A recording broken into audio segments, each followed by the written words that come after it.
Hello दोस्तों, स्वागत है आपका अपने YouTube channel popular study point में।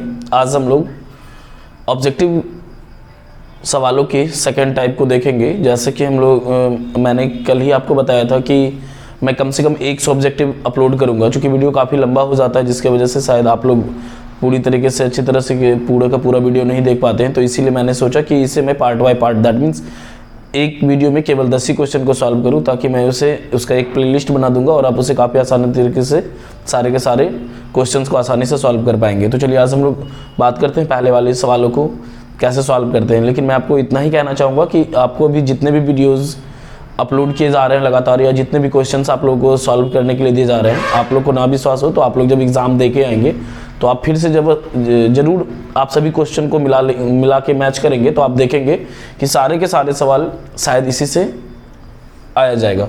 तो चलिए अब हम लोग देखते हैं कि पहला नंबर सवाल क्या है। AP √3, √27, √343 का सार्वंतर क्या होगा। क्या याद करना, सार्वंतर।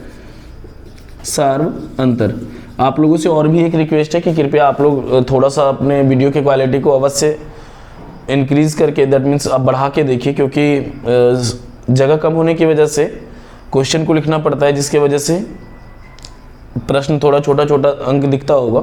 तो आप लोग क्या करेंगे, कम से कम अपने मतलब क्या कहते हैं क्वालिटी को 240 360 पे अवश्य देखिए, ताकि आप लोग को पूरा का पूरा क्लियर नजर आए। ठीक है, चलिए हम लोग देखते हैं। सार्वंतर निकालना है। सार्वंतर मैंने आप लोग को कल भी बताया था कि सार्वंतर कैसे निकाला जाता है। पीछे से आगे को घटाया जाता है। तो पीछे है √27 और आगे है √3। पीछे है √27 और आगे है √3। इस √27 को हम लोग लिख सकते हैं 3√3। कैसे लिख सकते हैं वो देखिए। 27 को हम लोग लिखते हैं 9 गुना 3। 9 गुना 3 कितना होता है, 27 होता है। तो हम सभी जानते हैं कि 9 का रूट कितना होता है, इसको क्या करेंगे हम लोग माइनस करेंगे। तो 9 का रूट होता है 3 और ये इसका कोई रूट नहीं होता है, तो ये रूट में रह जाएगा। तो 3√3 माइनस √3 घट जाएगा, तो क्या हो जाएगा 2√3। देखिए इसका ऑप्शन क्या है, डी आंसर हो गया। फिर से एक बार समझिए। 27 को हम लोग लिख सकते हैं 9 गुना 3। तो हम सभी जानते हैं 9 का रूट क्या होता है, 3 होता है। इसका कोई रूट नहीं होता है, तो ये रूट में रह जाएगा माइनस √3। तो 3√3 में √3 घट जाएगा, तो क्या बचेगा 2√3। ये पहला नंबर आपका सवाल का जवाब हो गया। ठीक है, दूसरा नंबर सवाल देखिए। दो समरूप त्रिभुज की भुजाएं 4:9 के अनुपात में है, तो इनके क्षेत्रफल का अनुपात क्या होगा। याद रखना है, जब कभी भी आपको क्षेत्रफल का अनुपात कहा जाएगा तो आप इन दोनों का स्क्वायर करके लिख दीजिए। तो 4 का स्क्वायर 16 और 9 का स्क्वायर 81। कौन से ऑप्शन में दिख रहा है 16 और 81, इस ऑप्शन में, मतलब ये ऑप्शन आपका बिल्कुल सही है। ठीक है, याद रखना है, जब कभी भी आपको भुजा दिया हुआ रहेगा और क्षेत्रफल कहा जाएगा तो आप क्या करेंगे, दोनों संख्या का स्क्वायर वाला टर्म खोज लीजिए। और जब कभी भी आपको क्षेत्रफल दिया हुआ रहेगा और भुजा निकालना होगा तो उसका रूट निकाल लीजिए, वो आपका आंसर हो जाएगा। इसके बाद वाले क्वेश्चन में हम लोग देखते हैं, उस टाइप के भी एक क्वेश्चन को मैंने सॉल्व किया है। देखिए, सभी त्रिभुज होते हैं, सभी त्रिभुज क्या होते हैं, समरूप होते हैं। समबाहु त्रिभुज, सम मतलब क्या होता है, बराबर, बाहु मतलब भुजा, मतलब जिसके सभी भुजा बराबर हैं वही क्या कहलाते हैं, समबाहु कहलाते हैं। तो यहाँ पे लिखा हुआ है, तो वो क्या होते हैं, समरूप होते हैं। देखिए मैंने अभी जैसा कि आपको 2 नंबर क्वेश्चन सॉल्व किया था, सेम टाइप उसी टाइप का देखिए 4 नंबर सवाल है, लेकिन थोड़ा सा अंतर है। इसमें आपको कहा जा रहा था क्षेत्रफल का अनुपात और इसमें कहा जा रहा है भुजाओं का अनुपात। तो देखिए क्या लिखा हुआ, यदि 2 त्रिभुज के क्षेत्रफलों का अनुपात 16:9 हो तो उनकी भुजाओं का अनुपात क्या होगा। तो 16 का रूट क्या होता है, 4 होता है, और 9 का रूट क्या होता है, 3 होता है। ये आंसर आपका सही हो गया। मतलब यह है, आपको यह चीज देखना है कि आपको पूछा क्या जा रहा है, भुजा कहा जा रहा है या क्षेत्रफल कहा जा रहा है। जब आपको क्षेत्रफल कहा जाएगा तो आप इसका स्क्वायर करके लिखेंगे, ठीक है। और जब आपको भुजा कहा जाएगा तो दी गई संख्या का रूट निकाल लेंगे। 16 का रूट 4, 9 का रूट 3, ये आपका आंसर हो जाएगा। सभी सर्वांगसम आकृतियां होती है समरूप, ठीक है। अगला देखिए सवाल है, 6ठा नंबर सवाल है कि A 2,3 और B 4,1 के बीच की दूरी याद करना है। किसकी दूरी याद करना है, बीच की दूरी। तो बीच की दूरी का फॉर्मूला होता है x2 - x1 का whole square plus y2 - y1 का होल स्क्वायर। तो देखिए आपको इतना लंबा कुछ भी नहीं करना है, आपको करना क्या है, पीछे से आगे को घटाना है। पीछे 4 है, आगे 2 है। याद रखना इसको इससे, ठीक है, और इसको इससे माइनस करना है। तो 4 में से 2 घट जाएगा, क्या होगा 2, सीधा है। और 1 में से 3 घट जाएगा तो होगा -2। जो भी संख्या आपको घटा के होगा आप उस दोनों का क्या करेंगे, स्क्वायर कर लेंगे। दोनों का क्या करेंगे, स्क्वायर करेंगे। तो 2 का स्क्वायर 4 और प्लस 2 का स्क्वायर 4, 4 और 4 क्या होता है 8, ये जितना भी जोड़ के होगा उसको हमेशा रूट में लिखना है। किस चीज में लिखना है, पहले आप उसको जोड़ लीजिए और फाइनली आपको क्या करना है, रूट में लिखना है। या तो आप ऐसे कर लीजिए या फिर बीच की दूरी का फॉर्मूला पे बैठाएंगे तो भी आपका आंसर यही आएगा। तो √8 हो गया।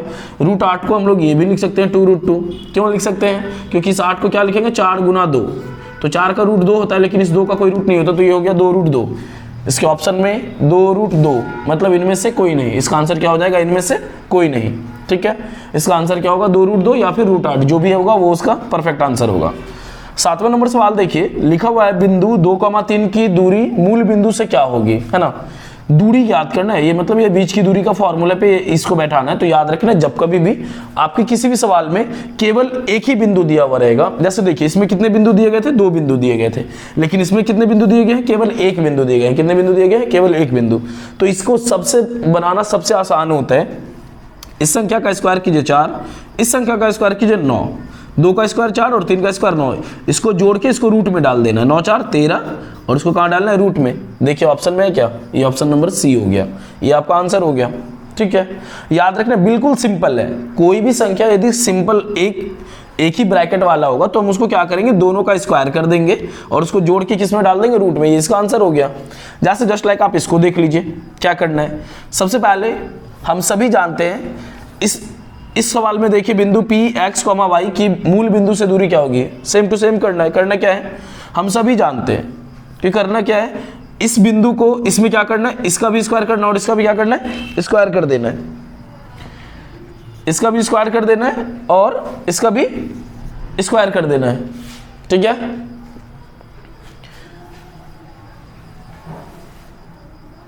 देखिए जब कभी भी कोई बिंदु नहीं दिया हुआ रहता है तो हम लोग जनरली इसको कैसे निकालते हैं वो भी हम लोग थोड़ा सा, चलिए क्योंकि काफ़ी नीचे में कचड़ा जम चुका था, दैट मीन्स हम लोग काफ़ी यहाँ पे रफ कर चुके थे, इसीलिए मैं इसे मिटा चुका हूँ। अब देखिए इसमें लिखा हुआ है बिंदु P x माइनस y के मूल बिंदु से दूरी क्या होगी। तो हम सभी जानते हैं कि बीच की दूरी का फॉर्मूला क्या होता है, √x2 - x1। देखिए x2 - x1 का होल स्क्वायर, x2 - x1 का whole square plus y2 - y1 का होल स्क्वायर, है ना। इस बात को आप सभी समझ रहे होंगे। तो हम सभी जानते हैं कि जब कभी भी मूल बिंदु से बीच की दूरी यहाँ पे यदि एक बिंदु नहीं दिया गया है, मतलब दूसरा बिंदु हमेशा क्या होगा, 0 और 0 होगा। क्या होगा, जैसे मान लीजिए कि P यहाँ पे लिखा हुआ है x, y, ठीक है, और यदि कोई दूसरा बिंदु नहीं दिया गया तो आप उसको क्या लिख सकते हैं, 0 और 0, मतलब ये x1 हो गया और ये y1 हो गया और ये x2 हो जाएगा और ये क्या हो जाएगा, y2 हो जाएगा। तो जब हम लोग इसको मूल बिंदु से बीच की दूरी पे निकालते हैं तो हम सभी जानते हैं कि बीच में क्या करना पड़ता है, माइनस करना पड़ता है। तो इसमें देखिए ये 2 तो आएगा ही आएगा, क्योंकि ये प्रेजेंट टाइम में ये दोनों का दोनों दिया गया है ना। तो इस दोनों से ऐसा कौन सा है जो माइनस में बनाया गया है। तो देखिए ये बाय मिस्टेक ये 2 ऑप्शन एक साथ लिखा जा चुका है, एक ही सेम ऑप्शन है, तो इसका आंसर क्या होगा, बी होगा। क्यों होगा, पहला का स्क्वायर करेंगे तो x² होगा, दूसरा का स्क्वायर करेंगे y² होगा, और हर परिस्थिति में बीच में क्या होता है, माइनस होता है। तो यहाँ पे क्या है, माइनस है, और ये किस चीज में होता है, रूट में होता है, तो ये रूट में डाला गया है। तो ये ऑप्शन आपका बिल्कुल सही है। ठीक है, चलिए और हम लोग 2 क्वेश्चन को सॉल्व करते हैं अभी जस्ट। चलिए 9वें नंबर प्रश्न को हम लोग देखते हैं। सवाल में है बिंदु A 4,5 तथा 6,5 को मिलाने वाली रेखा का मध्य बिंदु क्या है। मैं आप लोगों को एक बात और भी बताना चाहूँगा कि सबसे पहले तो आप लोग एक बात को अपने दिमाग में अच्छे से डाल लीजिए कि जो भी हम लोग बनाते हैं केवल उसके कॉन्सेप्ट को समझिए कि कॉन्सेप्ट क्या कहा जा रहा है। जरूरी नहीं कि यहाँ पे 4,5 और 6,5 दिया हुआ रहेगा और उसका कहा जाएगा मध्य बिंदु का निर्देशांक करने। आप लोग को कह देगा कि A, B और C, D के को मिलाने वाली रेखा का मध्य बिंदु ज्ञात कीजिए। तो आप लोग सोचेंगे कि नहीं, हम लोगों को तो ये बताया नहीं गया था, सवाल में ऐसा है। हमेशा याद रखना, केवल यदि आपको कॉन्सेप्ट याद है तो आप किसी भी सवाल को बस ऐसे ही बना पाएंगे बिना किसी चीज को सोचे बगैर, है ना। तो याद रखना है, मैथ को रटना नहीं है, समझना है। तो इसमें कहा जा रहा है मध्य बिंदु निकालना है ना, मध्य बिंदु। तो मध्य बिंदु निकालने का तरीका क्या होता है, आप इस फर्स्ट वाले को इस फर्स्ट वाले के साथ जोड़िए, मतलब 4 + 6, ठीक है। इसमें इसको जोड़िए, इसको इसमें जोड़िए, बात बराबर है। और हमेशा 2 से भागा देना है। किससे भागा देना है, 2 से भागा देना है, ठीक है। फिर देखिए इसको फिर इससे जोड़ेंगे, मतलब 5 + 5, और भागा किससे देना है, ऑलवेज 2 से। याद रखना, यदि 3 बिंदु रहेगा तो उन तीनों को जोड़ेंगे और किससे भागा देंगे, 3 से। यहाँ पे 2 बिंदु है इसीलिए हम लोग 2 को जोड़ रहे हैं और किससे भागा दे रहे हैं, 2 से। तो 4 और 6 10 बटे 2 5, 5 5 10 और बटे 2 क्या 5, है ना। तो ये 5 कॉमा 5, ये इसका आंसर हो गया। अभी यदि इसका कहा जाता तो क्या करते, कुछ नहीं करते, इसको और इससे जोड़ते, a प्लस सी बटे में 2 b प्लस डी बटे में 2, ये इसका आंसर हो जाता। ठीक है ना। तो इसीलिए आप लोगों से रिक्वेस्ट करता हूं कि आप लोग क्वेश्चन के कॉन्सेप्ट को समझिए, ताकि ऐसा नहीं हो कि सवाल यदि एग्जामिनेशन हॉल में चेंज कर दिया जाए तो आप लोग सोचेंगे कि नहीं ऐसा सवाल तो बताया ही नहीं गया था। ठीक है ना। चलिए इसके बाद अगला सवाल हम लोग देखते हैं 10 नंबर।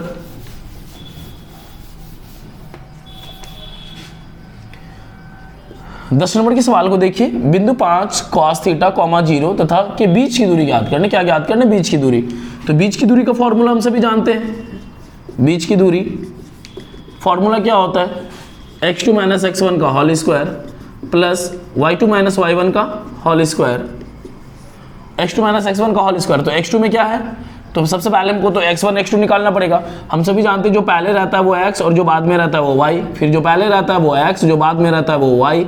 पहले वाला बिंदु का हमेशा 1 होता है, x1 और y1, ये दूसरा का होता है x2 और y2। फॉर्मूले पे बैठा है, x2 का वैल्यू क्या दिख रहा है आपको, x2 का वैल्यू दिख रहा है 0, माइनस x1 का वैल्यू क्या दिख रहा है 5 cos थीटा, तो 5 cos थीटा का क्या whole square plus y2 minus y1, तो y2 का वैल्यू क्या दिख रहा है आपको 5 cos थीटा और माइनस y1 का वैल्यू 0 का होल स्क्वायर। तो 0 में से 5 को माइनस करेंगे, कोई फर्क नहीं पड़ना, वही रह जाएगा। तो 5 का स्क्वायर कितना हो जाएगा 25, और ये हो जाएगा cos स्क्वायर थीटा। 5 का स्क्वायर क्या हो जाएगा 25, और ये हो गया cos स्क्वायर थीटा, और सॉरी यहाँ पे साइन स्क्वायर थीटा है ना, sine square theta, sine square theta, तो ये हो जाएगा 25 साइन स्क्वायर थीटा। ठीक है, इस पे क्या हो जाएगा रूट हो जाएगा। अब आप देखिए कि इस दोनों में आप कॉमन क्या देख रहे हो, 25 देख रहे हो, तो 25 को कॉमन ले लीजिए। 25 कट गया cos square theta plus 25 cut गया साइन स्क्वायर थीटा। ठीक है, ये 25 हो गया, इस पूरे का वैल्यू क्या हो गया 1 हो गया। 25 गुना 1 25, 25 का रूट कितना होता है 5 होता है। तो आपका ऑप्शन क्या हो गया, सी नंबर सही हो गया, है ना। ऐसे भी याद रखना है, ये सब जितने भी क्वेश्चंस होते हैं याद रखना है, ये किसी न किसी तरह फॉर्मूला बेस्ड होता है। आपको जो संख्या दिया हुआ रहेगा आप केवल उसका स्क्वायर कर लीजिए, आपका आंसर आ जाएगा। अभी फॉर एग्जांपल यदि यहाँ पे दोनों जगह 3 3 रहता तो आप इतना लंबा कुछ भी नहीं बनाते, 3 का स्क्वायर कितना होता है 9, तो आप उसको क्या करते 9 में टिक मार देते। ठीक है ना। बीच की दूरी ऑलवेज ऐसे ही निकाला जाता है। आशा करते हैं कि आप लोगों को ये वीडियो वैसे समझ में आया होगा। मैं फिर से पुनः आप लोगों से रिक्वेस्ट करूंगा कि आपके अच्छे अंक लाने के लिए आप सभी वीडियोस को अवश्य देखिए। मैं इसका एक प्लेलिस्ट डाल दूंगा और मैं इसका एक डिस्क्रिप्शन लिंक में डाल दूंगा, ताकि आपको किसी तरह की कोई परेशानी ना हो। धन्यवाद।